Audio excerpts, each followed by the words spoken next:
En 1980, el Departamento de Defensa de Estados Unidos encargó un estudio técnico al coronel retirado Trevor N. Dupuy y al historiador militar Martin Van Creveld. El objetivo era medir la eficacia en combate de los ejércitos que participaron en la Segunda Guerra Mundial. Analizaron más de 100 batallas, calcularon índices de ataque y defensa, contabilizaron bajas infligidas y recibidas. Los resultados fueron incómodos para más de un gobierno, y el debate que abrieron sigue vivo. Esta pregunta, aparentemente simple, encierra una trampa metodológica enorme. El mejor ejército puede significar cosas muy distintas. El más letal en combate directo, el más eficiente operativamente, el más innovador tecnológicamente o simplemente el que ganó. Cada criterio conduce a una respuesta diferente, y ninguna nación involucrada en ese conflicto acepta de buen grado perder ese debate. Lo que sí sabemos con certeza es que entre 1939 y 1945 se midieron en el campo de batalla fuerzas armadas de naturaleza radicalmente distinta. El ejército alemán contaba con décadas de doctrina prusiana refinada. El ejército escombros y purgas políticas. El ejército norteamericano llegó tarde, pero con una capacidad industrial sin precedentes históricos. Gran Bretaña libraba una guerra de supervivencia imperial y Japón combatía con una cultura del sacrificio que desconcertó a todos sus rivales en el Pacífico.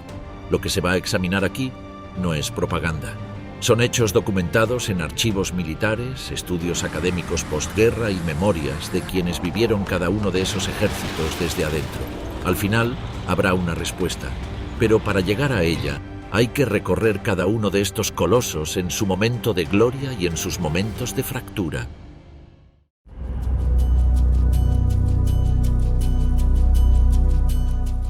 El 22 de junio de 1941, a las 3:15 de la madrugada, 3.100.000 soldados alemanes cruzaron simultáneamente la frontera soviética en un frente de más de 1.800 kilómetros. Era la operación militar más grande en la historia de la humanidad hasta esa fecha.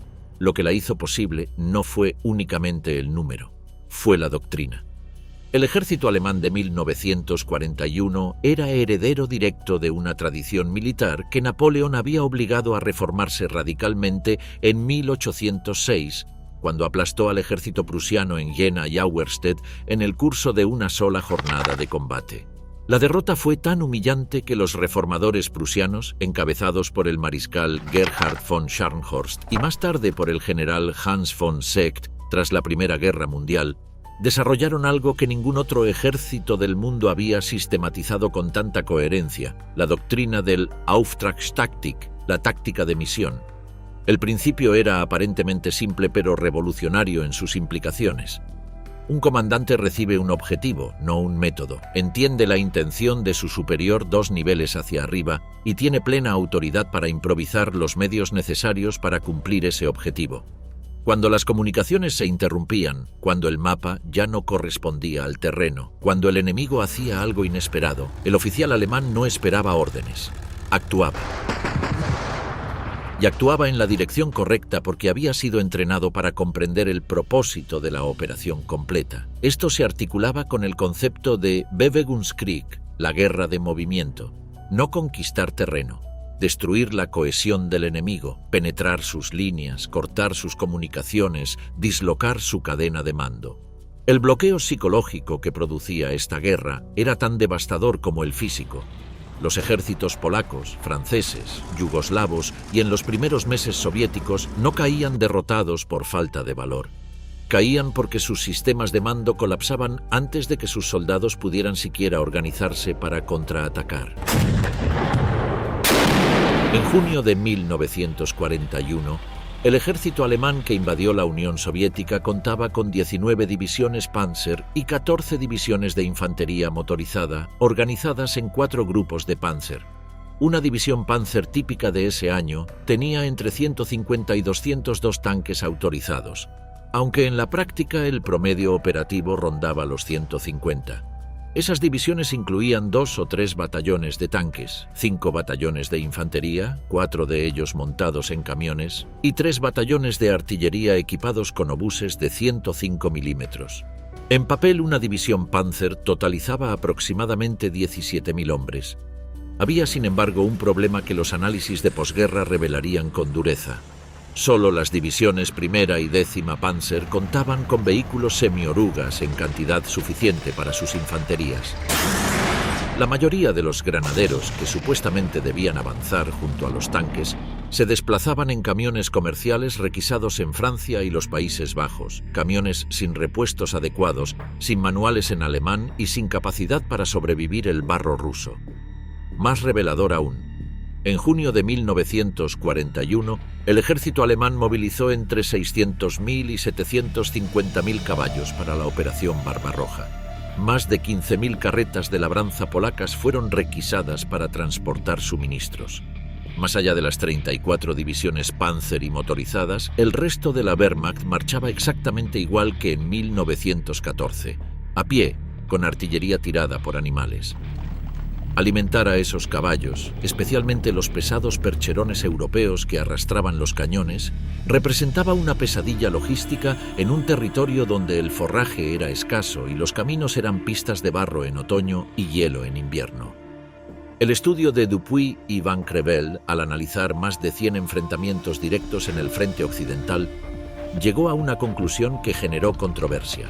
En condiciones equivalentes, una unidad alemana infligía aproximadamente un 50% más de bajas de las que recibía, tanto en ataque como en defensa, tanto con superioridad numérica como en inferioridad, tanto ganando como perdiendo la batalla. Para que los aliados lograran resultados favorables, sus divisiones debían ser de un 20 a un 30% más efectivas numéricamente de lo que eran. Una de las razones estructurales identificadas era la conformación regional de las divisiones alemanas. Cada división se nutrió de personal del mismo distrito militar. Los reemplazos llegaban por batallones que habían entrenado juntos. En el frente, el soldado alemán combatía junto a hombres con quienes había crecido, cuyos padres conocía, cuyas familias vivían en la misma ciudad o comarca.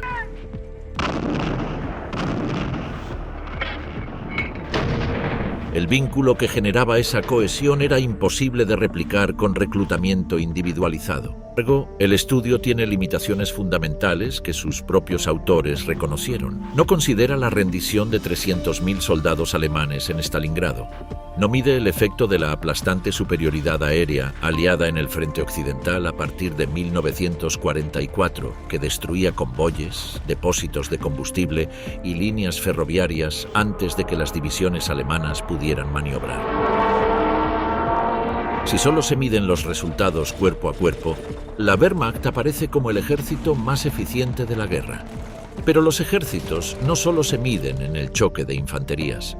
La Wehrmacht tenía un talón de Aquiles estructural que Hitler había ignorado deliberadamente. Alemania entró en guerra con reservas prácticamente nulas.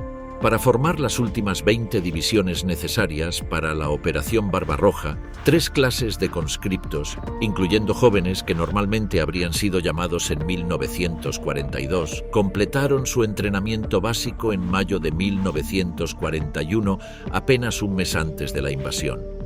El pool de reemplazos activos en ese momento era de solo 321.000 hombres. Esa reserva se agotó en los primeros meses de combate en la Unión Soviética. La OKW había emitido el 21 de mayo de 1941 una orden que lo revela todo. Retendría a los obreros calificados en el servicio activo solo hasta el 30 de septiembre de ese año. El Estado Mayor alemán calculaba terminar la guerra en menos de 4 meses. Esa suposición sería la semilla de su propia destrucción. En la madrugada del 22 de junio de 1941, la Unión Soviética tenía en sus distritos militares occidentales 2.313.414 hombres, 12.683 tanques, 10.508 de ellos operativos, y 47 divisiones aéreas. Era numéricamente el ejército más grande del mundo. En los 18 días siguientes, aproximadamente 28 divisiones soviéticas fueron rodeadas y destruidas. Para finales de 1941, el Ejército Rojo había perdido más de 3 millones de prisioneros y sufrido un número de bajas que el historiador David Glantz describe como sin precedentes en la historia militar moderna. Para entender por qué, es necesario retroceder a 1937. Entre ese año y 1941, Joseph Stalin ejecutó o envió a campos de trabajo en Siberia a la dirección prácticamente completa del Ejército Rojo. Los números que archivos militares rusos desclasificados después de 1995 confirman son estremecedores. De los 16 comandantes de distritos militares, los 16 fueron purgados. El 90% de los subjefes, jefes de Estado Mayor y directores de sección de esos distritos también. El 80% de los comandantes de cuerpos y divisiones, el 91% de los comandantes de regimientos, sus segundos y sus jefes de Estado Mayor. 3 de los 5 mariscales de la Unión Soviética fueron ejecutados. De un total estimado de 75.000 a 80.000 oficiales, entre 34.000 y 54.700 fueron destituidos o eliminados. El vacío fue llenado de urgencia. En 1938, el mayor SS Biryusov llegó a la 30ª División de Fusileros de Irkutsk después de completar su formación de oficial de Estado Mayor. Encontró al comandante de la división, al comisario político y a todos los oficiales de Estado Mayor detenidos. Él, un oficial 3 rangos por debajo y con 10 años menos de experiencia de la requerida, quedó al mando de la división. El resultado fue visible en Finlandia entre noviembre de 1939 y marzo de 1940. El Ejército Rojo atacó a una nación de 4 millones de habitantes con alrededor de 200.000 hombres, 1.000 tanques y 700 aviones solo en el Istmo de Karelia. Los finlandeses, con divisiones que tenían 3.000 hombres menos que sus contrapartes soviéticas y un tercio de la artillería autorizada, los pararon durante 2 meses. En Suomusalmi, la 44ª División de Fusileros, llegada de Kiev sin preparación para el combate ártico, fue destruida casi en su totalidad. Sus vehículos quedaron atrapados en la única carretera practicable, incapaces de maniobrar en los bosques donde los esquiadores finlandeses los cortaban en segmentos y los aniquilaban.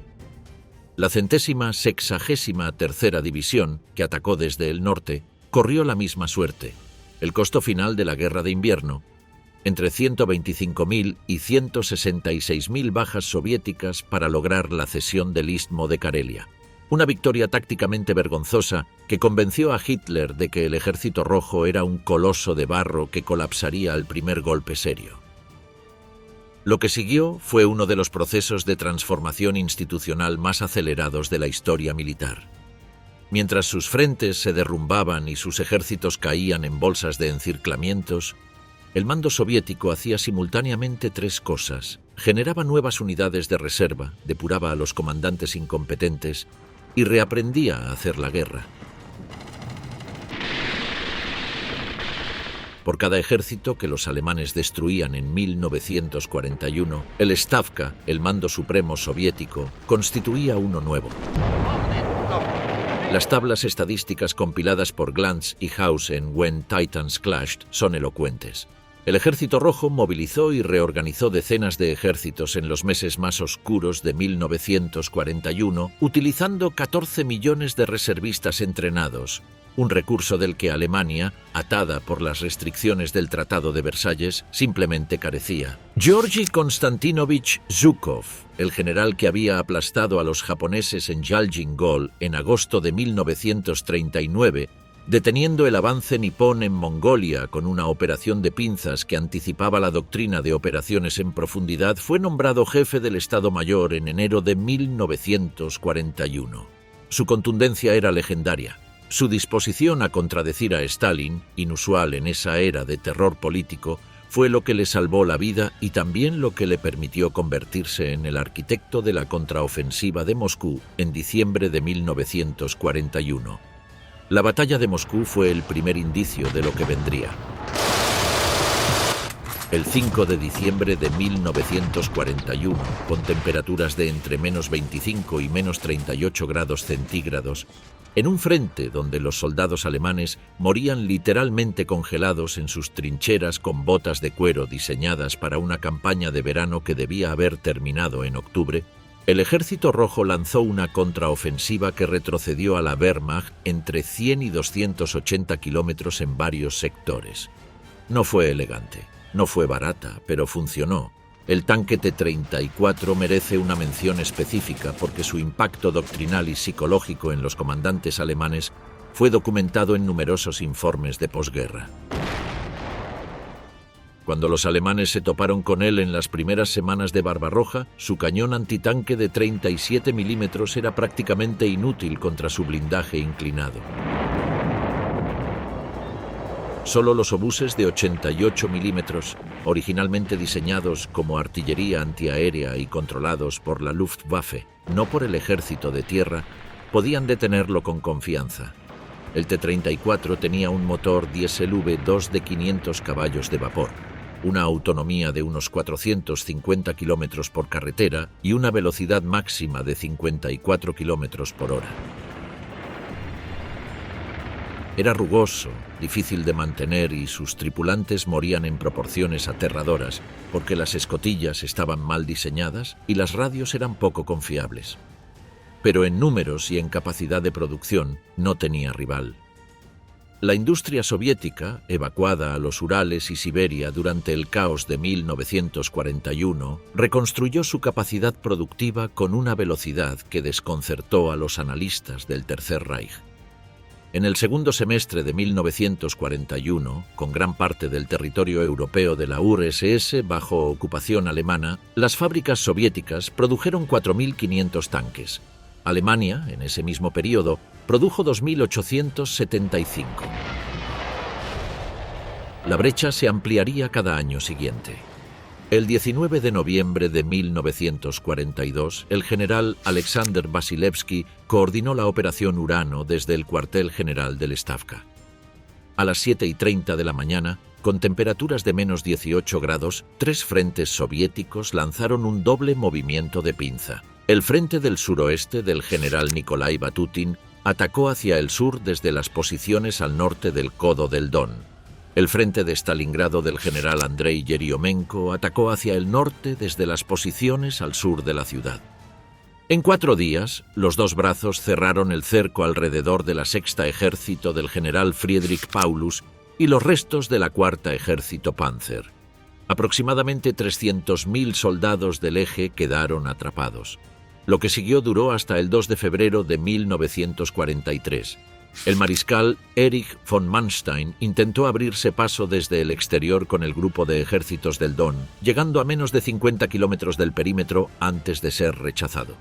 Paulus, que recibió el bastón de mariscal de campo de Hitler el 30 de enero como señal tácita de que debía suicidarse en lugar de rendirse, optó por sobrevivir. Él y 91.000 supervivientes, de los cuales solo 6.000 volverían a Alemania antes de 1956, marcharon hacia el cautiverio. Lo más significativo de Stalingrado no fueron los muertos, fue lo que reveló sobre la capacidad la concentración de casi 1 millón de soldados y más de 900 tanques en los flancos del saliente. El engaño fue tan efectivo que el alto mando alemán, alertado en octubre de 1941 de la debilidad de los flancos rumanos y húngaros que cubrían el corredor de Stalingrado, no actuó. Una de las razones era el desprecio sistemático hacia la inteligencia que informaba sobre la reconstitución soviética. En los mapas del OKH, el Ejército Rojo había dejado de existir. El 5 de julio de 1943, la Wehrmacht lanzó la Operación Ciudadela con el objetivo de recortar el saliente de Kursk. Participaron aproximadamente 900.000 soldados alemanes, 2.700 tanques y cañones de asalto y 2.500 aviones. Era, según el general de tanques Heinz Guderian, que se opuso a la operación, el último intento de mantener la iniciativa en el frente del este. El Stavka lo sabía. Desde meses antes, la inteligencia soviética, incluyendo datos proporcionados por la red de espionaje conocida como Lucy, operando desde Suiza, había informado los detalles del plan alemán. Los generales Georgy Zhukov y Alexei Antonov diseñaron una defensa en profundidad sin precedentes. 8 líneas defensivas sucesivas, 2.400 kilómetros de trincheras, 400.000 minas antipersona y antitanque, reservas estratégicas guardadas intactas para el contraataque. Cuando los alemanes atacaron, penetraron las primeras líneas con esfuerzo monumental. Al norte, el grupo de ejércitos centro avanzó apenas 12 kilómetros en una semana. Al sur, el grupo de ejércitos sur llegó hasta el poblado de Prokhorovka, donde el 12 de julio de 1943 se produjo uno de los mayores enfrentamientos de tanques de la historia. Aproximadamente 600 tanques alemanes contra 850 soviéticos en un frente de poco más de 8 kilómetros. El quinto ejército de tanques de la guardia del teniente general Pavel Rotmistrov sufrió pérdidas devastadoras, pero el avance alemán se detuvo. El 12 de julio, mientras la batalla de Prokhorovka aún ardía, el frente del oeste y el frente de Briansk soviéticos lanzaron la operación Kutuzov al norte, golpeando el flanco del noveno ejército alemán que hacía el esfuerzo en el norte del saliente. Hitler ordenó la suspensión de la operación Ciudadela el 13 de julio. La iniciativa estratégica en el frente oriental nunca regresaría a manos alemanas. El 23 de junio de 1944, un día después del tercer aniversario de la Operación Barbarroja, el Ejército Rojo lanzó la Operación Bagration contra el grupo de ejércitos centro. 4 frentes soviéticos coordinados por el mariscal Vasilevsky y Zhukov como representantes del Stavka atacaron simultáneamente en múltiples puntos del saliente bielorruso. La decepción previa, la Maskirovka, había convencido al alto mando alemán de que el siguiente ataque sería en el sur, en Ucrania. Concentraron allí sus reservas Panzer. En 10 días, el grupo de ejércitos centro dejó de existir como fuerza combatiente organizada. 28 divisiones alemanas fueron destruidas o encerradas en bolsas. Las pérdidas alemanas superaron las 300.000 bajas entre muertos, heridos y prisioneros, con estimaciones más altas. El avance soviético alcanzó los 600 kilómetros de profundidad en 2 meses. Fue, según la proporción de fuerzas destruidas en tan poco tiempo, la mayor derrota táctica sufrida por la Wehrmacht en toda la guerra, mayor incluso que Stalingrado. La diferencia con el Ejército Rojo de 1941 era abismal. En 1944, el Stavka planificaba con semanas de antelación, concentraba fuerzas en secreto usando desplazamientos nocturnos y comunicaciones estrictamente controladas, lanzaba ataques de reconocimiento que infiltraban las defensas enemigas antes del asalto principal y comprometía sus ejércitos de tanques a través de las brechas con una velocidad que ya no permitía a los alemanes establecer defensas en profundidad. Los mens de avanzada de 800 a 2.000 hombres que abrían camino para los ejércitos de tanques operaban con una iniciativa táctica y una comprensión del propósito operacional que hubiera sido imposible de imaginar en el caótico verano de 1941.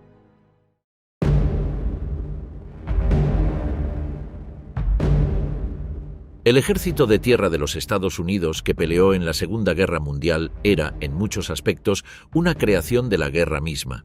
En 1939, el ejército regular norteamericano contaba con apenas 175.000 hombres, un tamaño inferior al del ejército de Portugal.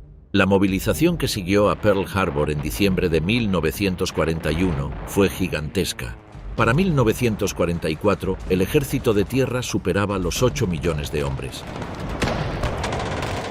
Pero la velocidad de esa expansión tuvo costos. El estudio de Dupuy y Van Creveld identificó diferencias estructurales significativas. Una división norteamericana estándar de infantería constaba en papel de aproximadamente 13.000 hombres. Para mantener esa división operativa al 100%, se requerían alrededor de 43.000 hombres de apoyo logístico. En contraste, una división alemana de élite de 20.000 hombres necesitaba unos 10.000 de apoyo. La proporción de soldados de combate real respecto al total de efectivos era significativamente mayor en la Wehrmacht. El sistema de reemplazos norteamericano presentaba otro problema documentado. Los nuevos reclutas eran asignados individualmente a las unidades, no junto a los compañeros con quienes habían entrenado. En muchos casos, el soldado no conocía a ninguno de los hombres de su unidad cuando llegaba al frente. y los soldados más capaces física y mentalmente tendían a ser seleccionados por las unidades administrativas, que controlaban el proceso de distribución y preferían quedarse con el mejor personal. En el ejército alemán, el proceso era exactamente inverso. Se reservaba sistemáticamente al personal más calificado para las fuerzas de combate de primera línea. Los soldados norteamericanos además luchaban hasta morir, quedar heridos o contraer una enfermedad severa. No había rotación regular del frente. En contraste, las divisiones alemanas eran retiradas periódicamente para descanso y reconstitución. Esta diferencia en la gestión del agotamiento de combate tuvo efectos medibles en la cohesión y la efectividad. Sin embargo, circunscribir el ejército norteamericano a sus limitaciones tácticas sería profundamente injusto. Su verdadera doctrina de guerra no era el combate de infantería. Era la destrucción del aparato logístico y de mando del enemigo antes de que las infanterías se tocaran. El poder aéreo táctico norteamericano en Europa Occidental, a partir de 1944, representó algo nuevo en la historia de la guerra moderna.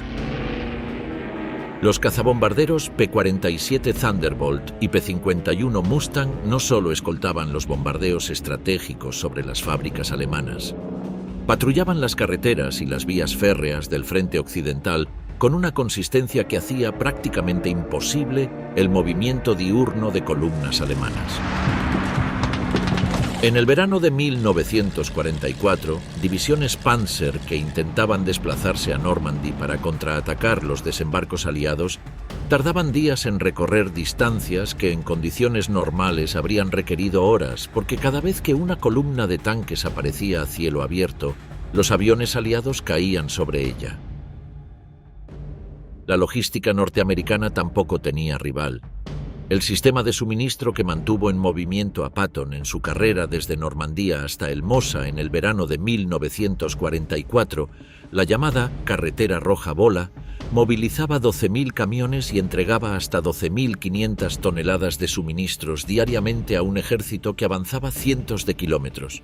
Cuando Patton detuvo su avance en agosto de 1944 por falta de gasolina, no fue una limitación operacional del ejército. Fue una decisión política de Eisenhower de frenar su avance para permitir que los ejércitos británicos mantuvieran el protagonismo en la zona norte. La tercera división de infantería, que combatió desde el norte de África hasta Austria, pasó más días en combate que prácticamente cualquier otra unidad de cualquier ejército de la guerra. El soldado Audie Murphy, que en enero de 1945 subió a un tanque destruido y en llamas para operar su ametralladora calibre .50 durante una hora contra una compañía alemana de más de 250 soldados y 6 tanques Tigre, mientras el tanque ardía bajo sus pies, recibió la medalla de honor con el siguiente registro oficial de sus acciones. Infligió aproximadamente 50 bajas alemanas en ese único episodio y detuvo el contraataque.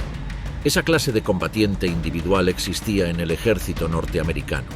El problema estructural era que el sistema tendía a desperdiciarlo en funciones administrativas en lugar de concentrarlo en las unidades de primera línea. 57.000 hombres en el primer día del Somme, el 1 de julio de 1916. No querían repetirlo. Esta cautela tendía a manifestarse como exceso de planificación y bajo riesgo táctico, pero también era la racionalidad de una potencia que sabía que no podía reemplazar indefinidamente a sus muertos, una reserva demográfica muy inferior a la de sus aliados y enemigos principales. Cada división que perdía representaba, en términos relativos, un sangrado que la URSS o Estados Unidos podían absorber con más margen. El 8 de febrero de 1942, los soldados del general Tomoyuki Yamashita comenzaron a cruzar el estrecho que separaba Malaya de la isla de Singapore, usando una armada improvisada de 150 embarcaciones locales que transportaron 4.000 hombres en la primera oleada. Los defensores disponían de 70.000 combatientes, casi el doble que los atacantes. La guarnición de Singapur era, sobre el papel, la fortaleza más grande del Imperio Británico en Asia. Tenía enormes cañones navales orientados hacia el mar. Tenía reservas de suministros. Tenía muros y estructuras defensivas. Lo que no tenía era voluntad de combatir. Las causas del colapso que siguió en 8 días fueron múltiples y documentadas en decenas de relatos posguerra. El general Arthur Percival dispersó sus fuerzas para defender los 72 kilómetros de costa de la isla, negando cualquier concentración de fuerza en el punto de cruce japonés. Las unidades indias de reciente reclutamiento, cuya expansión masiva durante la guerra había resultado sus propios soldados, cedieron ante las tácticas japonesas de infiltración y ruido nocturno.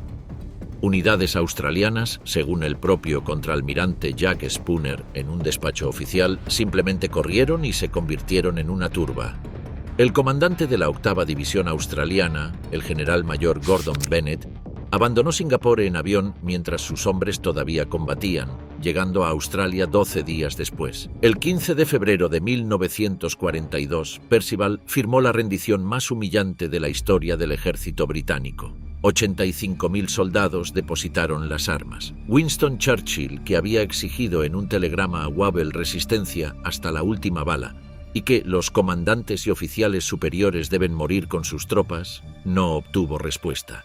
La brecha entre la cultura militar burocrática del ejército imperial y las exigencias extremas de la guerra moderna quedó expuesta con una crudeza que no tenía precedentes. Lo revelador del desastre de Singapur no fue el número de bajas, fue la estructura del fracaso. El ejército británico en ese teatro y en ese momento carecía de lo que el ejército alemán había perfeccionado durante décadas. La iniciativa táctica descentralizada y el entrenamiento para operar con cohesión cuando los medios de comunicación colapsaban. Cuando los teléfonos de campaña se cortaban, como documentó Max Hastings en su estudio Inferno, algunas unidades recurrían al toque de corneta para comunicarse. En 1942. Sin embargo, circunscribir el juicio del ejército británico a Singapur sería tan injusto como juzgar al ejército rojo únicamente por las bolsas de encirclamientos de 1941. Lo que siguió en el norte de África mostró una cara completamente diferente. El mariscal Bernard Law Montgomery asumió el mando del 8º Ejército el 13 de agosto de 1942. 10 días antes de que Rommel lanzara el ataque de Alam el Halfa. Montgomery tenía una virtud que sus críticos rara vez reconocen. Leía el campo de batalla con una claridad analítica que pocos comandantes de ningún ejército igualaban. No atacaba hasta tener aplastante superioridad. Pero cuando atacaba, sabía exactamente qué objetivo quería y no desviaba recursos hacia objetivos secundarios. La batalla de El Alamein, iniciada el 23 de octubre de 1942, es el ejemplo más claro. 195.000 soldados aliados con 1.029 tanques se enfrentaron a 116.000 del eje con 496 tanques, muchos de ellos italianos y técnicamente inferiores. En 12 días de combate, el Afrika Korps perdió entre 55.000 y 60.000 bajas y la mayor parte de su artillería y blindados. Lo que permitió a Montgomery saberlo todo sobre las posiciones, los planes y el estado logístico de Rommel antes de cada acción fue la inteligencia ultra, producida por los criptólogos de Bletchley Park que habían roto el código Enigma alemán. Alan Turing y su equipo descodificaban diariamente las comunicaciones cifradas del alto mando alemán, la Luftwaffe y la Kriegsmarine. Cuando Rommel enviaba un despacho a Berlín describiendo sus reservas de combustible, sus intenciones ofensivas y los debilitamientos de sus unidades, Montgomery lo leía antes de que la tinta se secara. Los convoyes de suministros del Afrika Korps en el Mediterráneo que Ultra identificaba eran interceptados por la Royal Navy y la Royal Air Force con una regularidad que Rommel describió en sus memorias como inexplicable, sin saber que sus propias comunicaciones lo traicionaban. Las pérdidas de tonelaje de suministros del eje en el Mediterráneo se dispararon de 15.386 toneladas en julio de 1942 a 170.000 toneladas en los 2 meses siguientes. No fue magia. Fue inteligencia sistemática aplicada con precisión operacional. Este es, quizás, el aporte más singular del ejército británico a la victoria aliada. No el heroísmo individual de sus soldados en el Somme o en Dunkerque, el continente italiano, llegaban al cruce del canal con una mezcla de experiencia endurecida y desconfianza sistemática hacia sus propios mandos. Hastings documenta que el tercer Royal Tanks prácticamente amotinó antes del día D, pintando consignas en las paredes de sus cuarteles en Aldershot. El batallón fue salvado por un nuevo comandante que se granjeó su confianza. En la campaña de Normandía, la 51 División de las Highlands, veterana del norte de África, fue descrita por su propio cuartel general como ablandada más que endurecida por sus meses de entrenamiento en Inglaterra. En el avance hacia Caen, las divisiones blindadas británicas mostraron una renuencia sistemática al avance independiente sin apoyo de infantería que frustró repetidamente a Montgomery. La Navy, donde Gran Bretaña era insuperable, la imagen del ejército británico quedaría incompleta sin mencionar que las dos armas donde Gran Bretaña mostró su mayor competencia no eran terrestres. La Royal Air Force ganó la batalla de Inglaterra en el verano de 1940, toneladas de suministros y 12.000 toneladas de carbón. Fue suficiente para evitar la rendición de la isla y mantener la amenaza sobre el flanco sur de las líneas de suministro del eje en el Mediterráneo.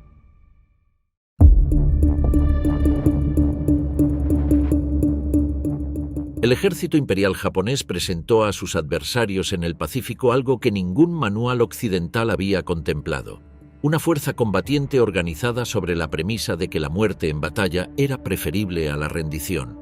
El código Bushido, adaptado por el régimen militar japonés desde mediados del siglo XIX, no era una tradición cultural difusa. Era una doctrina institucional operativa que la Orden del Ejército Imperial y los reglamentos de campaña japoneses codificaron con precisión quirúrgica.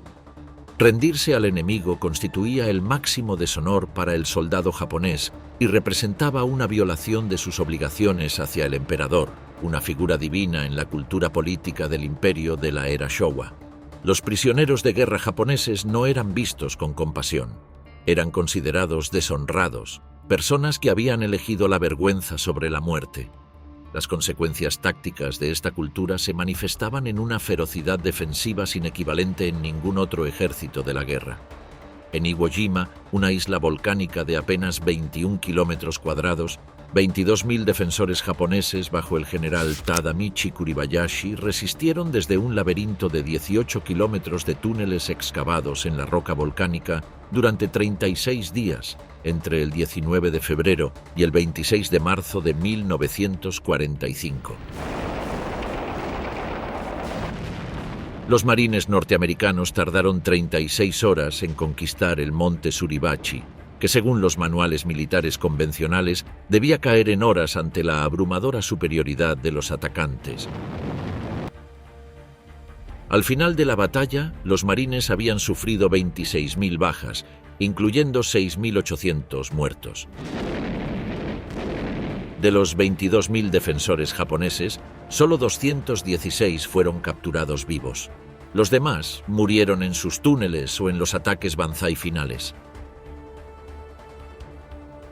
Antes de Iwo Jima, el ejército japonés había demostrado en Malaya una capacidad de guerra de movimiento que desconcertó a todos sus adversarios. La campaña, que comenzó el 8 de diciembre de 1941, mostró un ejército que había aprendido en China una lección que la mayoría de los ejércitos occidentales aún estaban procesando teóricamente. La velocidad de avance compensa las debilidades logísticas. Yamashita dispuso de 3 divisiones para la campaña: la quinta, la 18ª y la Imperial Guards Division. Sus 35.000 hombres recibieron 6.000 bicicletas por división, además de 500 vehículos a motor. En el calor tropical, las ruedas sufrían pinchazos frecuentes y los equipos de reparación de 2 hombres asignados a cada compañía remendaban un promedio de 20 neumáticos al día. Los soldados cargaban mochilas de 27 kilogramos sobre los portaequipajes y pedaleaban hasta 20 horas diarias. Los ríos los cruzaban levantando las bicicletas sobre la cabeza. Los oficiales tampoco se eximían. El teniente coronel Yosuke Yokoyama, comandante de un regimiento de ingenieros, seguía a la infantería en bicicleta inspeccionando personalmente las demoliciones británicas y dirigiendo las reparaciones de puentes utilizando madera de las serrerías locales que sus tropas requisaban en el camino. Las divisiones de Yamashita habían combatido en China, no en la jungla. Cuando desembarcaron en Malaya, era la primera vez que sus soldados pisaban un entorno de selva tropical. Lo que compensó esa inexperiencia fue la agresividad sistemática.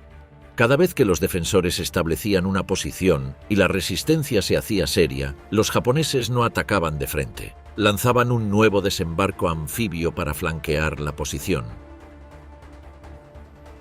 Los británicos, que habían construido sus planes defensivos sobre la suposición de que la jungla era impenetrable para fuerzas motorizadas, encontraron que la infantería japonesa a pie y en bicicleta se movía por ella sin dificultad. La línea de Yitra, que los planificadores británicos habían calculado que resistiría entre 2 semanas y 1 mes, fue penetrada en 15 horas por apenas 500 hombres japoneses, con pérdidas de 27 muertos y 83 heridos. Los defensores dejaron detrás 50 cañones de campaña, 50 ametralladoras pesadas, 300 camiones y provisiones para una división completa durante 3 meses. El coronel Masanobu Tsuji, oficial de Estado Mayor del 25º Ejército japonés, describió la campaña con una frase que resumía la proporción del desastre británico. En 55 días, las fuerzas de Yamashita mantuvieron un avance promedio diario de 12 millas, combatieron 95 enfrentamientos y repararon 250 puentes. Cuando llegaron a la isla de Singapore, estaban casi sin municiones. Percival tenía el doble de sus efectivos, y aún así se rindió. Sin embargo, las virtudes del ejército japonés eran inseparables de sus vicios.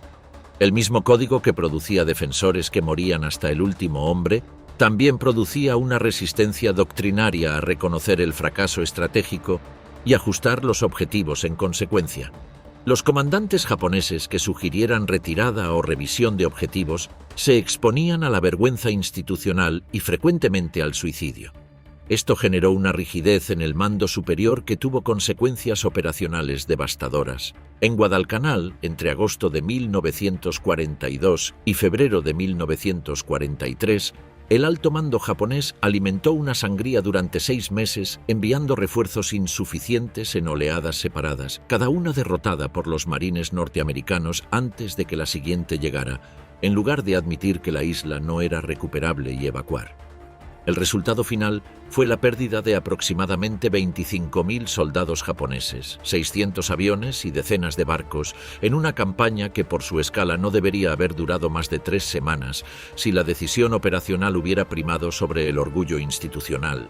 El ejército japonés tampoco desarrolló doctrina antisubmarina eficiente ni la integración entre sus fuerzas terrestres y navales que las operaciones del Pacífico requerían. Sus submarinos, que podrían haber interrumpido las líneas de suministro norteamericanas en el Pacífico Central, fueron utilizados mayoritariamente para abastecer guarniciones aisladas en lugar de atacar el comercio enemigo, una inversión doctrinalmente inversa a la que realizó Alemania con sus U-Boot en el Atlántico.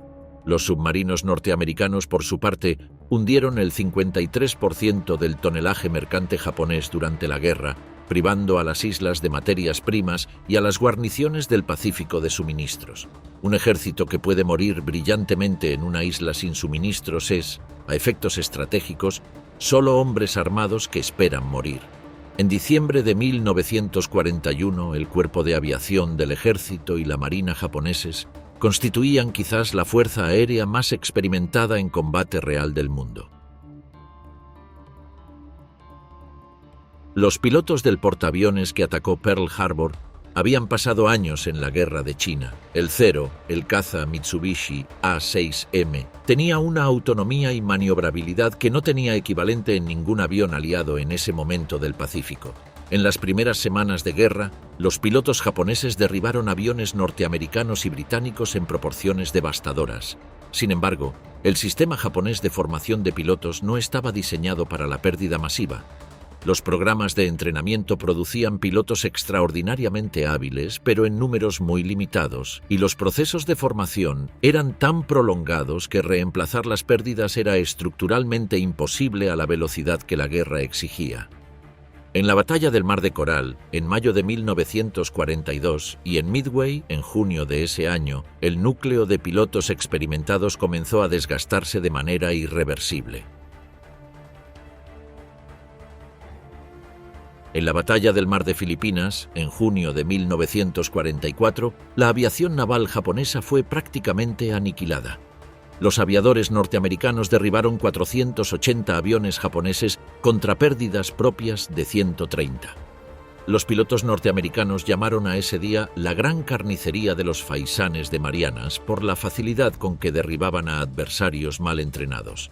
Para finales de 1944, el ejército imperial había llegado al extremo de convertir la pérdida de pilotos en doctrina.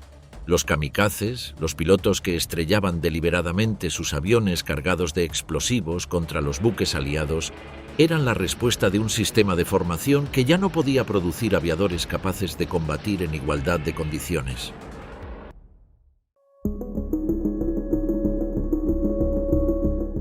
El 1 de septiembre de 1939, el ejército polaco contaba con aproximadamente 39 divisiones de infantería, 11 brigadas de caballería y 2 brigadas motorizadas, frente a 62 divisiones alemanas, incluyendo 9 Panzer.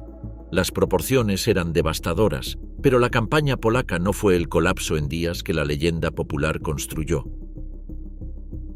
Duró 35 días de combate organizado, más que la resistencia de Francia ante la misma Wehrmacht 10 meses después. El ejército polaco del mariscal Edward Rydz-Śmigły operaba con graves desventajas estructurales.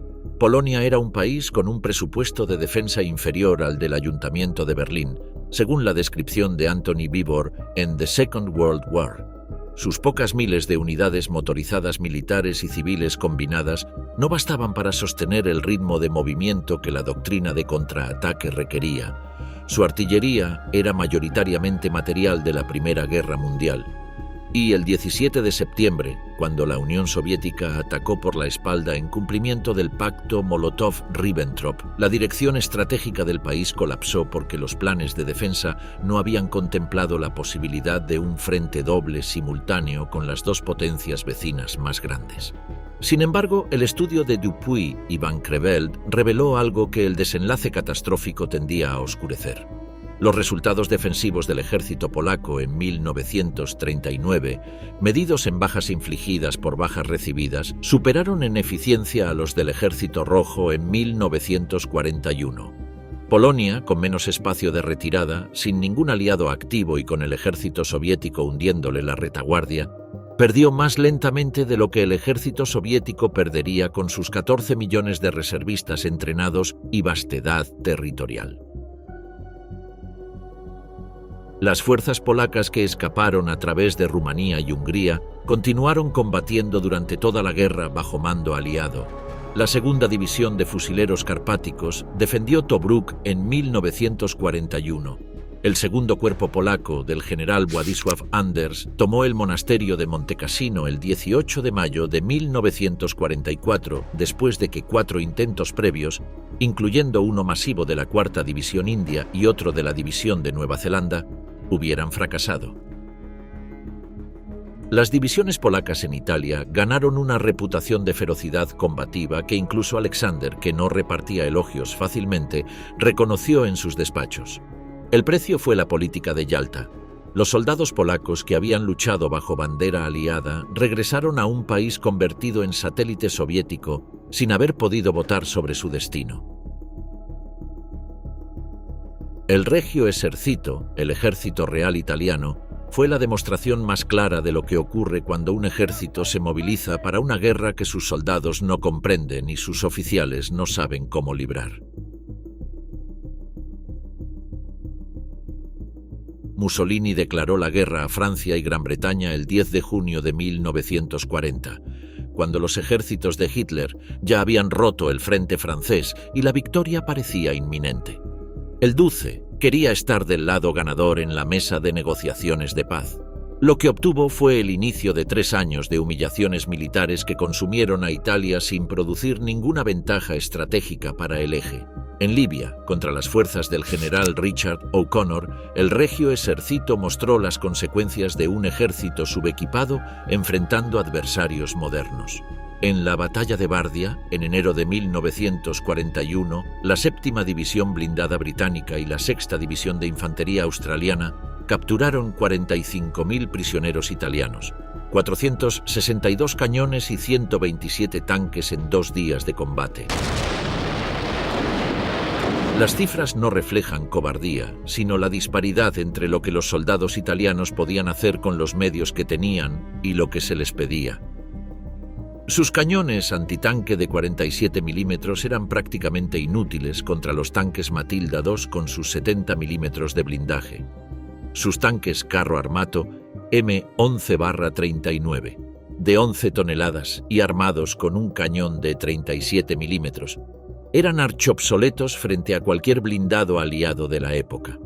Sin embargo, los soldados italianos que combatieron en las circunstancias correctas, con equipamiento adecuado y en terreno favorable, demostraron un valor individual que el estereotipo construido por las derrotas en el desierto tendía a borrar. La defensa de Tobruk por la División Bologna y la División Brescia en junio de 1942, antes de que Rommel la capturara, duró semanas más de lo que el Afrika Korps había calculado. Los paracaidistas de la División Folgore en el Alamein, en octubre de 1942, resistieron los ataques del 8º Ejército durante 6 días en posiciones sin suministros adecuados de agua o munición, en un sector donde el avance aliado estaba particularmente bien documentado en los archivos del 8º Ejército como el más costoso de toda la batalla. El Regio Esercito también mostró una división interna que el ejército alemán no tenía. Muchos de sus oficiales de alto mando sabían que la guerra era un error desde el principio. El mariscal Pietro Badoglio, que ordenó la invasión de Grecia en octubre de 1940 sin convicción ni preparación, fue destituido cuando la campaña resultó en el único caso de un ejército del eje siendo rechazado fuera de su territorio en los primeros años de la guerra, forzando a Alemania a intervenir en los Balcanes en primavera de 1941, lo que retrasó el inicio de Barbarroja en semanas que algunos historiadores consideran decisivas para que el Ejército Rojo sobreviviera el invierno de 1941. La guerra más larga de la Segunda Guerra Mundial no empezó en septiembre de 1939.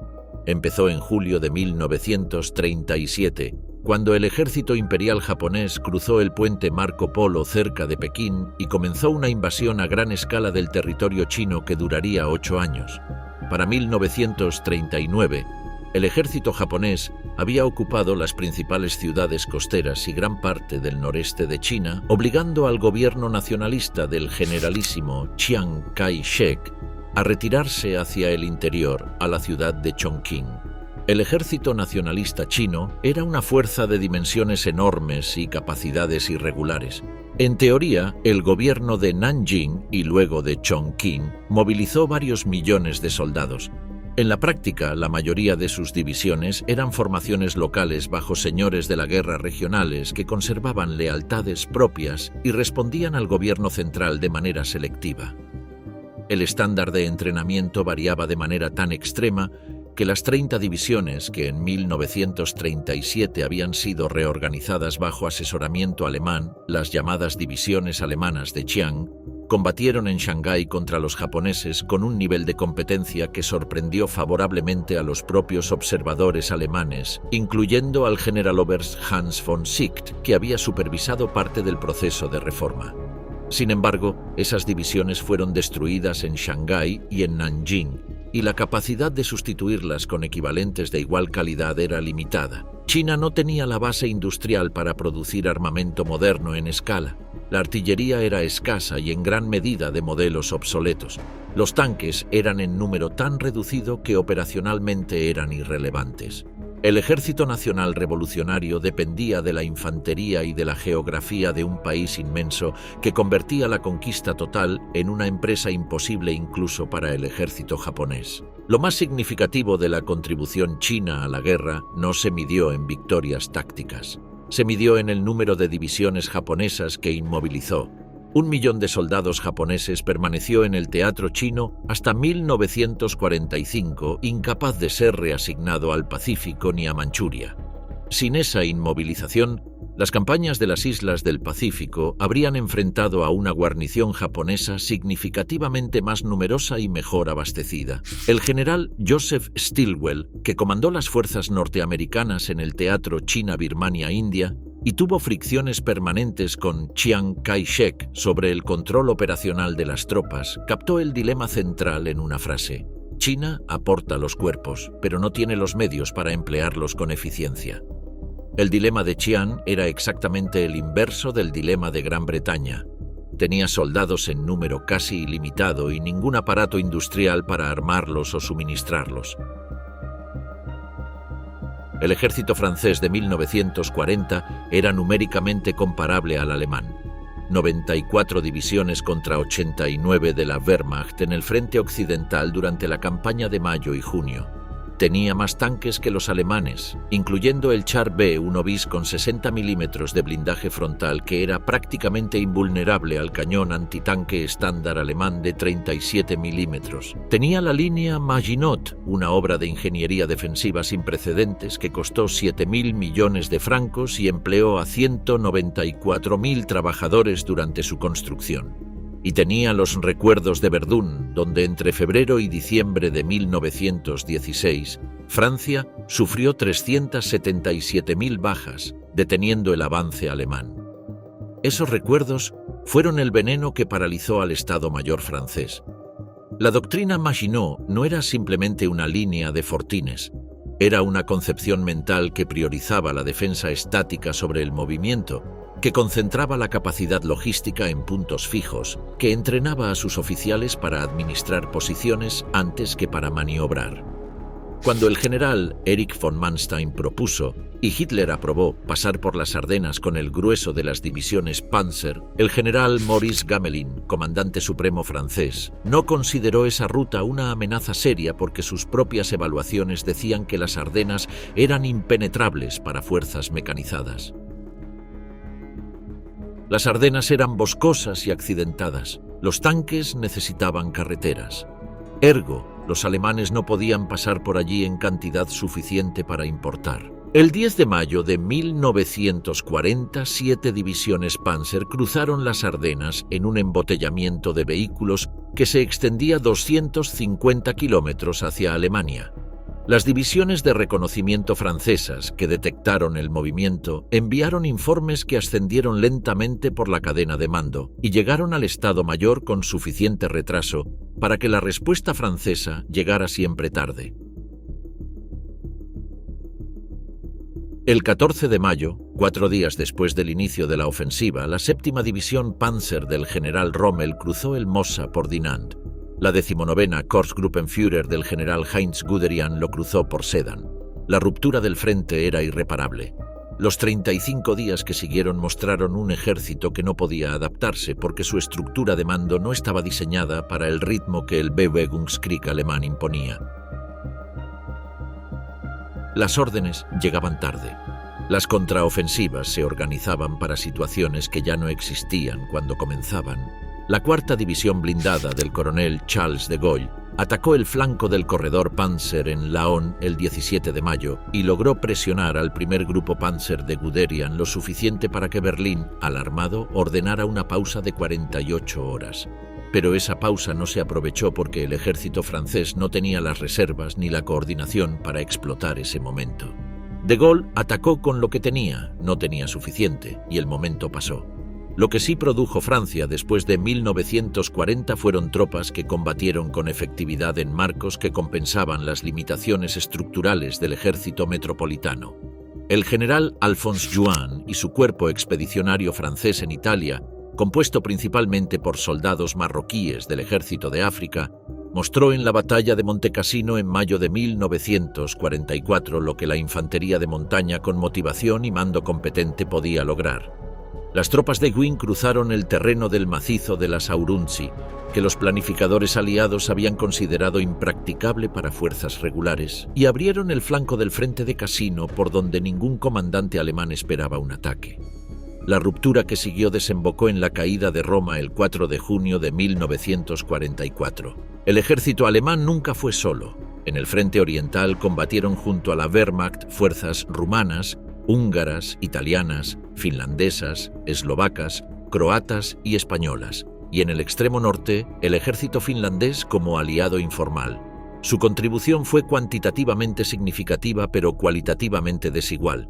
Rumanía aportó el tercer y cuarto ejército en la campaña de 1942. El tercer ejército rumano, que cubría el flanco norte del saliente de Stalingrado, fue el objetivo del golpe norte de la Operación Urano el 19 de noviembre de 1942.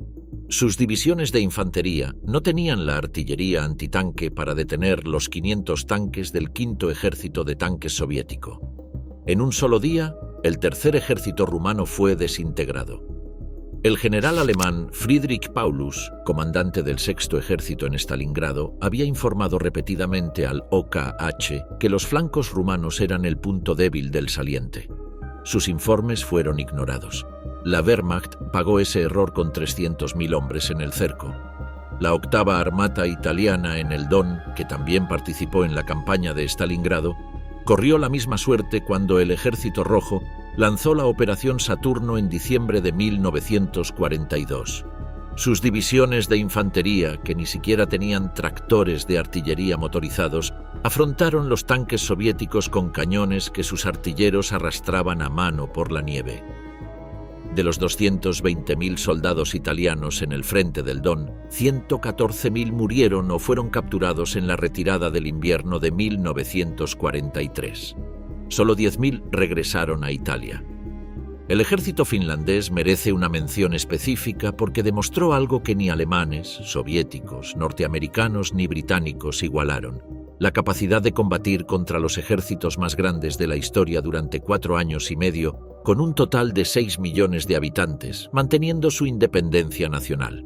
El mariscal Carl Gustav Emil Mannerheim, de 72 años en 1940, había dirigido la defensa finlandesa contra el Ejército Rojo durante la Guerra de Invierno de 1939 a 1940. Entre junio de 1941 y septiembre de 1944, el ejército finlandés mantuvo un frente de 1.000 kilómetros contra fuerzas soviéticas muy superiores. Sus 350.000 soldados movilizados en una nación de 3,7 millones de habitantes representaron una tasa de movilización que ninguna otra democracia occidental igualó en términos proporcionales. Cuando la situación estratégica se hizo insostenible en el verano de 1944, después de que el Ejército Rojo lanzara una ofensiva masiva en el istmo de Karelia, Mannerheim negoció un armisticio por separado con la URSS en septiembre de 1944, pagando un precio territorial significativo pero preservando la soberanía del país.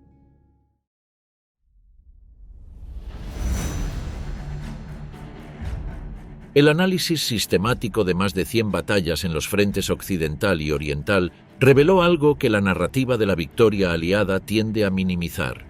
En el frente occidental, cuando unidades alemanas enfrentaron unidades norteamericanas y británicas en condiciones similares, el ejército alemán producía consistentemente aproximadamente un 50% más de bajas de las que recibía.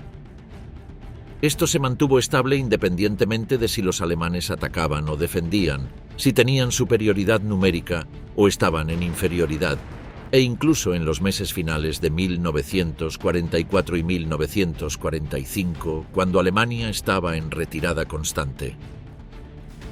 En el frente oriental, los números eran aún más extremos. Los investigadores concluyeron que una división alemana atacando equivalía operativamente a 3 divisiones soviéticas en defensa. Una división alemana en posición defensiva bien preparada podía equipararse a hasta 7 divisiones soviéticas atacando. En los peores momentos de 1941 a 1942, hubo casos documentados en los que las pérdidas soviéticas superaron en un 400% las alemanas en enfrentamientos directos.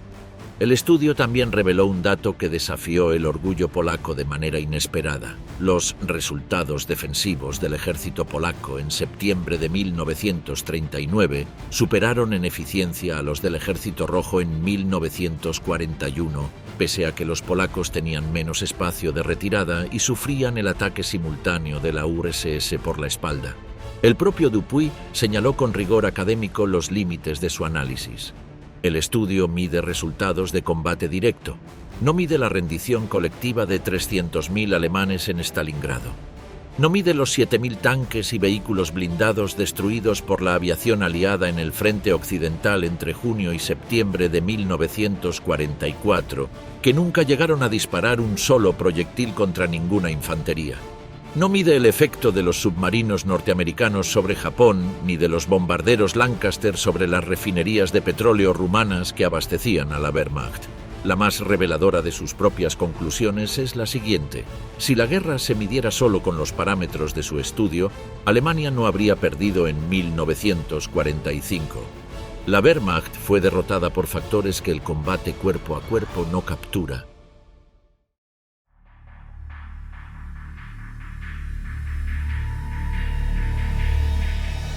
En octubre de 1944, los ejércitos del general Dwight D. Eisenhower sufrían un problema que ningún comando alemán habría imaginado. Tenían más soldados listos para combatir de los que podían suministrar. Los puertos del norte de Francia seguían en manos alemanas o dañados por la retirada, y la famosa carretera roja bola de camiones no era suficiente para abastecer el frente completo. La solución fue detener a Patton en el Mosa y priorizar el avance británico hacia los puertos del canal. Esto habla de algo fundamental que el estudio de Dupuy no captura. La guerra que ganó Estados Unidos no fue principalmente la guerra de la infantería, fue la guerra de la producción.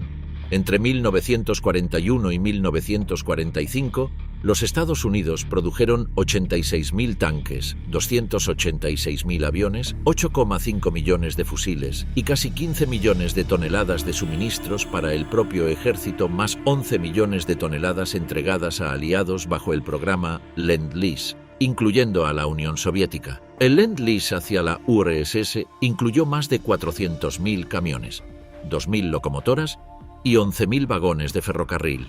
Glantz y House señalan que esa flota de camiones norteamericanos fue lo que permitió al Ejército Rojo Logístico sostener los avances de 400 a 600 kilómetros que las operaciones en profundidad de 1944 a 1945 requerían. El Ejército Rojo tenía la doctrina y los soldados. El Lend-Lease norteamericano le dio los camiones que necesitaba para ejecutar esa doctrina a escala continental. Lo ejército el que ganó. Fue una coalición donde cada componente aportó algo que los demás no podían proporcionar en la misma medida. ¿Cuál fue el mejor ejército? Quien espere una respuesta en una sola frase tiene razón en esperarla, pero se equivoca si cree que es simple.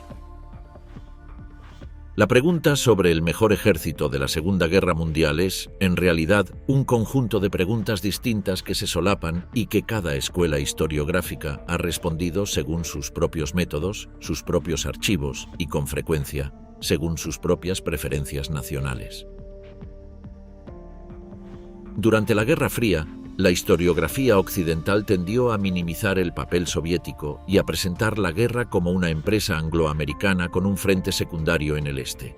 Los generales alemanes capturados y sus memorias, escritas en el cautiverio o en el exilio con la urgencia de quien necesita exculparse, construyeron una narrativa que Glantz y House denominaron con precisión el mito de la superioridad alemana.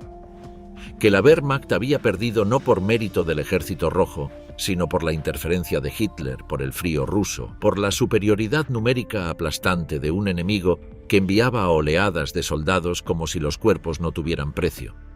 Esta versión de los hechos resultó conveniente para los aliados occidentales durante la Guerra Fría, que necesitaban rehabilitar a los militares alemanes como posibles aliados frente a la URSS, y resultó conveniente para los propios generales alemanes, que necesitaban sobrevivir el juicio de la historia sin responder por los crímenes de la guerra de exterminio que habían servido. En el extremo opuesto, La historiografía soviética de la posguerra construyó la narrativa del pueblo soviético que con su heroísmo y sacrificio venció en solitario al fascismo. Esta versión minimizaba sistemáticamente el Lend-Lease norteamericano, ignoraba los desastres de 1941 y 1942 o los atribuía a traición y sabotaje y elevaba a dimensión épica lo que en realidad fue una combinación de sacrificio genuino, producción industrial extraordinaria, aprendizaje doloroso y ayuda aliada que los propios archivos militares rusos desclasificados después de 1991 confirmaron con números que la versión oficial nunca había reconocido. La respuesta correcta requiere separar las preguntas que se funden en una sola y responder cada una de ellas con los datos disponibles. Criterio 1. Eficacia táctica en el combate directo. Por este criterio, la respuesta del estudio de Dupuy y Van Creveld es, en sus términos propios, inequívoca: la Wehrmacht. El análisis de más de 100 batallas en los frentes occidental y oriental mostró que las unidades alemanas infligían consistentemente alrededor de un 50% más de bajas de las que recibían en condiciones comparables, independientemente de si atacaban o defendían, de si tenían superioridad numérica o estaban en inferioridad, y durante toda la duración de la guerra, incluyendo los años de retirada de 1943 a 1945. Las razones estructurales de esa eficiencia eran múltiples y se reforzaban mutuamente. La cohesión regional de las divisiones alemanas creaba un vínculo social que los estudios de psicología militar de posguerra identificarían como el factor primario en la resistencia al combate. Un soldado en la Wehrmacht de 1941 o 1942 conocía personalmente a los hombres con quienes combatía. Sus compañeros de trinchera procedían del mismo pueblo, del mismo barrio, de la misma región. Sus familias se conocían. Los reemplazos llegaban por batallones que habían entrenado juntos, no como individuos anónimos asignados a unidades que ya no los necesitaban emocionalmente. Esta cohesión no era sentimental, era operacional. Determinaba si un soldado seguía avanzando cuando su sargento caía, si mantenía la posición cuando el oficial de compañía no respondía a la radio, si se coordinaba con la unidad adyacente sin recibir órdenes explícitas. A esa cohesión se añadía el Auftragstaktik, la doctrina de misión que daba a cada suboficial y oficial de compañía la comprensión del propósito de su superior 2 niveles hacia arriba y la autoridad para improvisar los medios mientras el fin permaneciera claro. Cuando las comunicaciones fallaban, cuando el mapa ya no correspondía al terreno, el soldado alemán no esperaba órdenes. Actuaba en la dirección que el propósito de la operación requería. Esa capacidad de iniciativa descentralizada era prácticamente imposible de replicar con conscriptos que llevaban semanas entrenados y con mandos que los habían conocido días antes de la batalla. El armamento individual también contribuía de manera verificable. La MG-42, con su cadencia de fuego de entre 1.200 y 1.500 disparos por minuto, producía una densidad de fuego de supresión que los Bren Gun británicos o las BAR norteamericanas no podían igualar. Una sola MG-42 bien emplazada podía suprimir el avance de una compañía de infantería que avanzara por terreno abierto.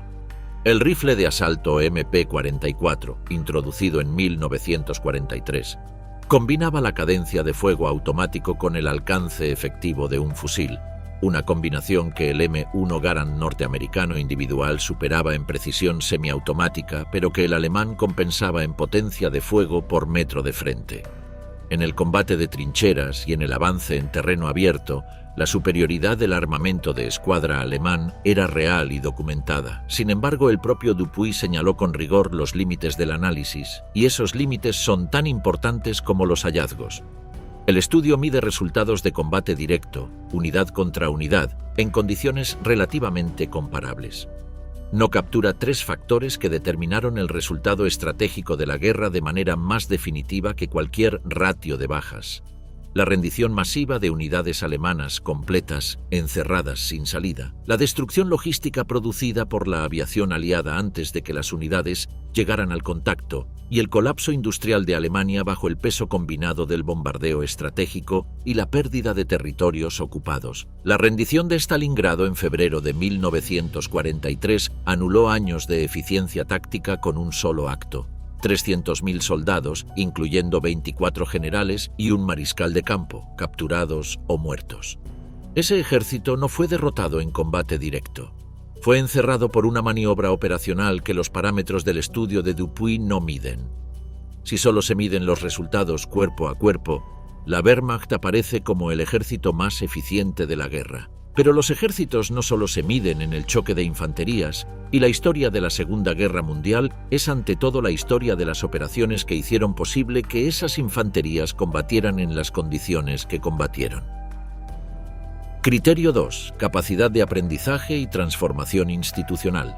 Por este criterio, la respuesta es el Ejército Rojo, y la distancia respecto a cualquier otro contendiente es abismal. Ningún otro ejército de la historia, en ningún conflicto documentado, recorrió una distancia institucional tan grande en tan poco tiempo bajo tan extrema presión. En el verano de 1941, el Ejército Rojo era una institución cuyos cuadros habían sido decapitados por las purgas, cuya doctrina había sido abandonada por presión política y cuyos soldados combatían sin coordinación táctica elemental. Los comandantes distribuían sus fuerzas uniformemente a lo largo del frente en lugar de concentrarlas en los puntos de esfuerzo principal porque no comprendían o tenían miedo de aplicar los principios de la concentración de fuerzas. La coordinación entre infantería y artillería, el ABC de la guerra moderna, fallaba sistemáticamente. Las acciones ofensivas de los primeros meses eran ataques frontales sin flanqueos ni engaño, ejecutados con la rigidez de quien sigue un guión aprendido de memoria sin entender el propósito.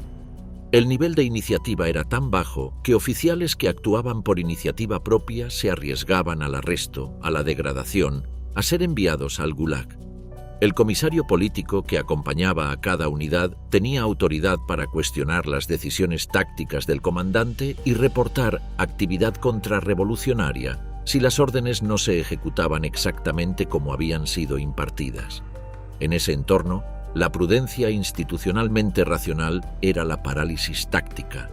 El ejército que pagó ese precio en 1941 fue el mismo que en 1944 ejecutó operaciones de engaño de una sofisticación que desconcertó a los mejores analistas del Estado Mayor alemán. La transformación tuvo tres motores principales. El primero fue la cruda selección darwiniana de la guerra. Los comandantes que no aprendían morían o eran degradados por las derrotas. Los que aprendían sobrevivían, eran promovidos y acumulaban experiencia. Los jovencísimos capitanes y mayores que en 1941 apenas entendían cómo coordinar un batallón eran en 1944 los generales de división que planificaban operaciones de cuerpo de ejército con una competencia que sus adversarios alemanes reconocían, aunque no querían admitirlo públicamente. Georgy Zhukov, Alexander Vasilevsky, Konstantin Rokossovsky, Ivan Bagramian, Rodion Malinovsky. Todos ellos maduraron bajo la presión de la guerra y todos sobrevivieron purgas, derrotas y catástrofes que hubieran destruido instituciones menos resilientes. El segundo motor fue el regreso a la doctrina de las operaciones en profundidad de Tukhachevsky. No fue un acto consciente de rehabilitación ideológica. Fue el redescubrimiento práctico, a través del ensayo y el error, de principios que eran correctos y que la purga había enterrado temporalmente. Los oficiales soviéticos que sobrevivieron 1941 y 1942 entendieron por experiencia directa que los ataques frontales contra defensas preparadas eran masacres organizadas. Empezaron a experimentar con flanqueos, con concentraciones de fuerza, con el engaño previo. Cada operación dejaba lecciones que se sistematizaban, se circulaban entre los mandos y se aplicaban en la operación siguiente. La maskirovka, el concepto soviético de engaño operacional que incluía movimientos nocturnos de unidades, construcción de posiciones falsas, mantenimiento de estricto silencio de radio antes de los ataques y desplazamiento de los ejes de avance principales al sector que el enemigo menos vigilaba, llegó en 1944 a un nivel de sofisticación que el propio coronel general Reinhard Gehlen, jefe de inteligencia del Frente Oriental alemán y uno de los analistas más capaces del Reich, era incapaz de descifrar con las herramientas disponibles. La tabla 13-1 de Glantz y Haus registra la correlación de fuerzas al inicio de la operación. Bagration el 22 de junio de 1944. 178 divisiones soviéticas contra 63 alemanas, 1.254.300 soldados contra 336.573. 4.070 tanques y cañones de asalto contra 495. 34.016 piezas de artillería contra 2.589 y 4.853 aviones contra 602. La superioridad era de 8,2-1 en blindados y 13,1-1 en artillería. Pero esos números no explican por qué Alemania no vio venir el golpe. Lo que explica la ceguera alemana fue la Maskirovka, el desplazamiento nocturno de las reservas soviéticas mantenidas a 50 o 60 kilómetros detrás del frente hasta los últimos días antes del ataque, el mantenimiento de un silencio de radio absoluto que privaba a la inteligencia de señales alemana de su fuente más fiable, y la construcción de posiciones falsas en el sector de Ucrania que convenció a Gehlen de que el golpe principal vendría allí. El Estado Mayor alemán identificó el 60% de las fuerzas soviéticas frente al grupo de ejércitos centro, pero no detectó uno de los ejércitos de tanques de la Guardia. Calculó que enfrentaría 1.800 tanques y cañones de asalto en lugar de los 4.070 reales. El tercer motor fue la confianza creciente que Stalin empezó a depositar en sus generales a partir de 1942. Glantz y Haus documentan un patrón que contrasta directamente con la evolución de Hitler. Mientras el Führer apretaba el control sobre su ejército conforme las derrotas se acumulaban, Stalin aflojó el suyo conforme las victorias comenzaban.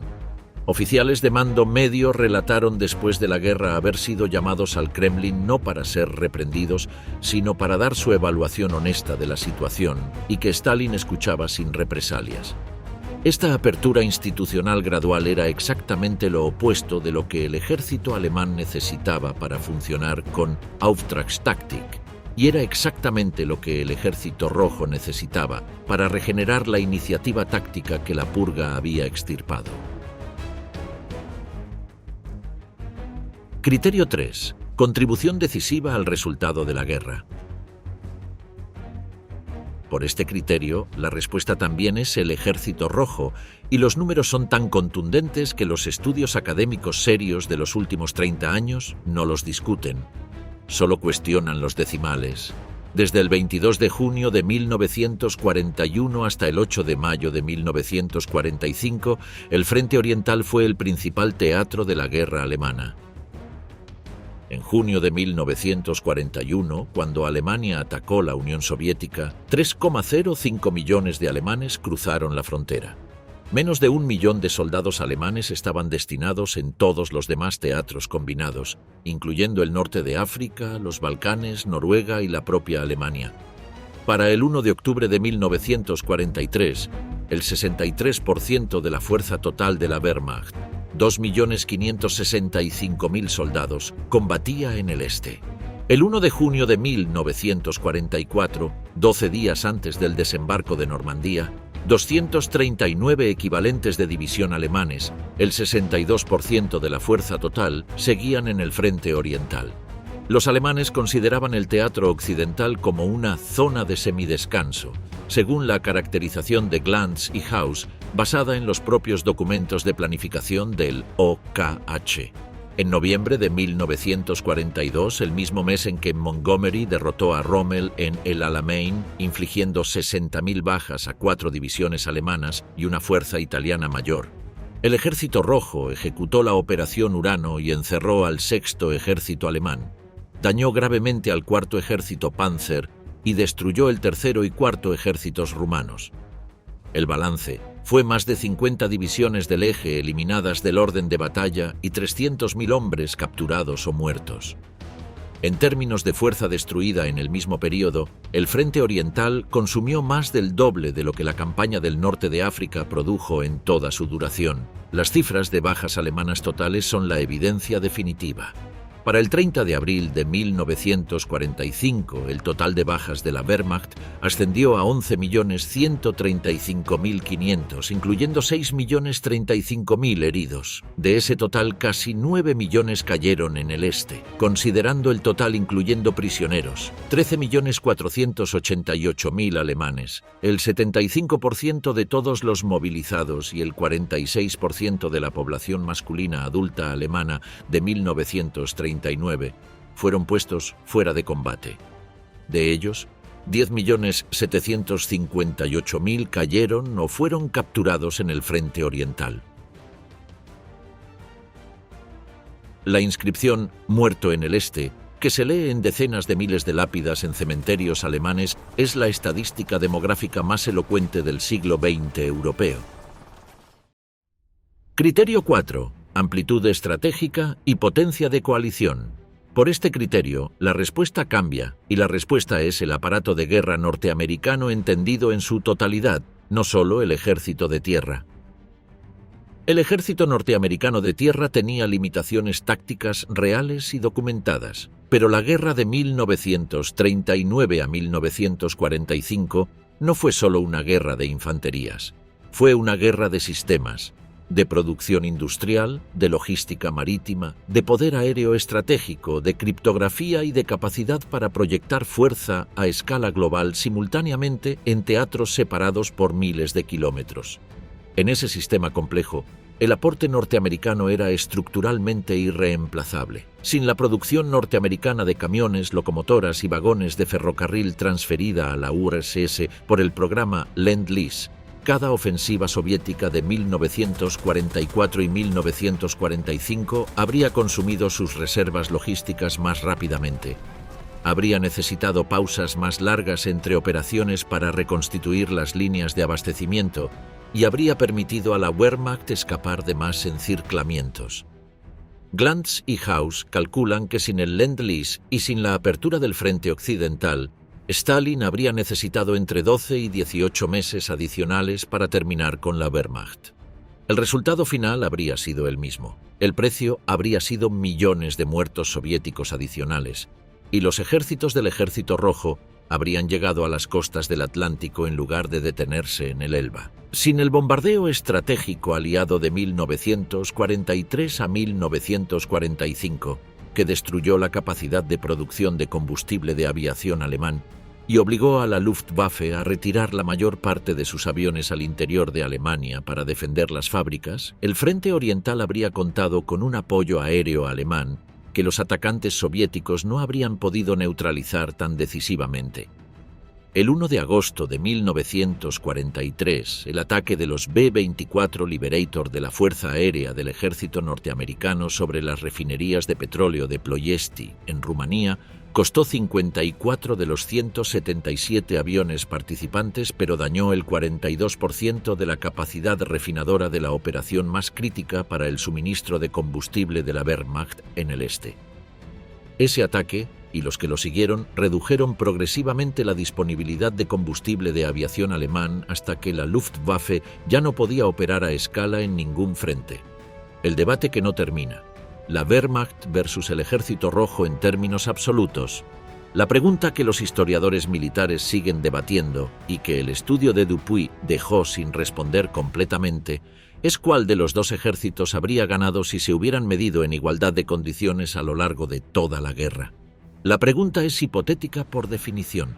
Nunca combatieron en igualdad de condiciones, pero los datos disponibles permiten construir una respuesta razonada. En 1941, la Wehrmacht era superior en todos los aspectos mensurables: doctrina, liderazgo táctico, cohesión, armamento de escuadra y coordinación de armas combinadas. El Ejército Rojo, en ese mismo momento, era una institución decapitada, aterrorizada y doctrinalmente vacía, que sobrevivió no por sus méritos tácticos, sino por la profundidad de su territorio, la cantidad de sus reservas humanas y el fracaso alemán en calcular correctamente el costo de la empresa que habían comenzado. En 1944 la balanza había cambiado de manera significativa. El Ejército Rojo de 1944 planificaba operaciones con semanas de antelación, Concentraba fuerzas en secreto, ejecutaba engaños complejos que funcionaban, comprometía ejércitos de tanques con velocidad y precisión y sostenía explotaciones de 400 a 600 kilómetros de profundidad. La Wehrmacht de 1944 era un ejército en retroceso constante, con divisiones en promedio por debajo del 50% de su plantilla, sin reservas estratégicas, con una cadena de mando donde la iniciativa había sido aplastada por la acumulación de interferencias de Hitler y con una producción industrial que la campaña de bombardeo aliada estaba reduciendo sistemáticamente. Glantz y Haus, en la conclusión de When Titans Clashed, ofrecen la síntesis más precisa disponible. En 1941, el Ejército Rojo se enfrentó a la fuerza irresistible de la Wehrmacht y no cedió, cuando la lógica militar convencional decía que debía colapsar. En 4 años de combate que consumieron recursos e iniciativas humanas sin precedente histórico, el Ejército Rojo sobrevivió, se transformó y triunfó. La fuerza irresistible fue totalmente destruida. Otro ángulo de análisis que los debates históricos frecuentemente producen es el de los comandantes. ¿Qué ejército produjo los mejores generales? La respuesta aquí es más matizada, pero incómoda para la historiografía alemana. Erich von Manstein es considerado por muchos el mejor operador militar de la guerra. Su contraofensiva del Tercer Kharkov en febrero y marzo de 1943, que devolvió la ciudad al control alemán después del avance soviético post-Stalingrado, fue una obra maestra de maniobra con fuerzas inferiores que pocas operaciones de la guerra igualan en eficiencia. Pero Manstein combatió en un teatro y un periodo que no le exigieron los mismos niveles de coordinación a escala masiva que sus contrapartes soviéticos debieron manejar simultáneamente. Dirigió ejércitos. Los grandes comandantes soviéticos de 1944 dirigieron frentes de varios ejércitos coordinados en operaciones de cientos de kilómetros de frente. Georgy Zhukov fue el único comandante de la guerra que logró victorias decisivas en los 4 frentes estratégicos en que combatió: Jalgin Gol contra Japón en 1939, Moscú en 1941, Stalingrado en 1942 y Berlín en 1945. Alexander Vasilevsky coordinó simultáneamente la planificación de Bagration en Bielorrusia y la operación paralela en Ucrania en el verano de 1944, y luego en agosto de 1945 organizó la campaña de Manchuria que destruyó el ejército de Kwantung en 11 días. En ningún momento de su carrera se le documentó una operación fallida de escala comparable a sus éxitos.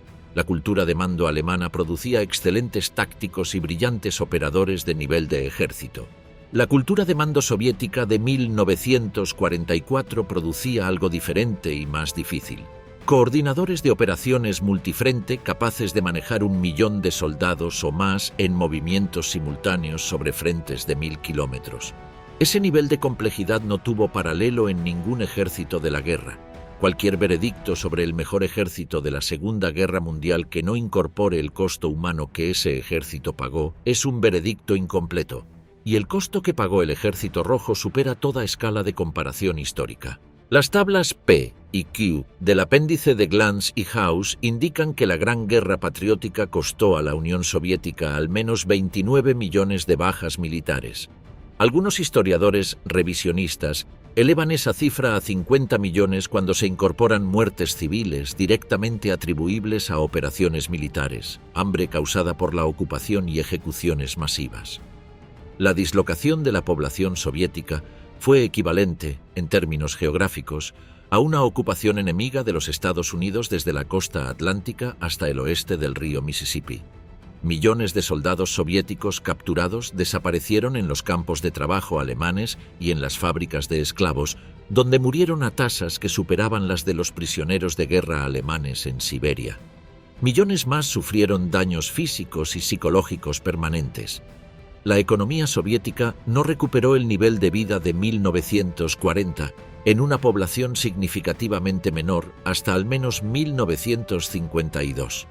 Los obreros trabajaban semanas de 74 horas durante los años de guerra, viviendo en barracones sin calefacción en los Urales y en Siberia, produciendo los tanques y los aviones que el frente consumía con velocidad brutal. una mujer que trabajara en la fábrica de tractores convertida en producción de tanques en Chelyabinsk, en los Urales, en el invierno de 1942, con temperaturas exteriores de -30 grados y el techo del taller abierto al cielo porque no había terminado la construcción, produciendo un turno de 12 horas antes de caminar 3 kilómetros de vuelta a una habitación sin agua corriente, pagó un precio por la victoria que ningún análisis de eficiencia táctica puede capturar. Esto no cambia el veredicto técnico, pero sí lo contextualiza de una manera que la frialdad analítica del estudio de Dupuy, con todo su rigor metodológico, no puede hacer por sí sola. El mejor ejército en la dimensión táctica fue la Wehrmacht. Ese juicio se sostiene sobre evidencia documentada y no ha sido refutado metodológicamente. Un ejército que consistentemente produce mejores resultados de combate directo que sus adversarios durante 6 años, en 2 frentes radicalmente distintos, con medios que se degradaban progresivamente contra enemigos que se iban reforzando con la misma progresión inversa, es el estándar táctico de la guerra.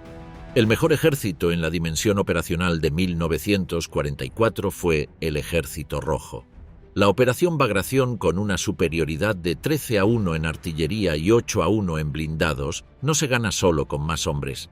Se gana con planificación, con engaño, con coordinación de 4 frentes en ejes divergentes, con logística que sostiene explotaciones de 600 kilómetros. Ningún otro ejército de la guerra ejecutó nada equivalente en escala y resultado. El mejor ejército en la dimensión estratégica y sistémica fue el aparato de guerra norteamericano.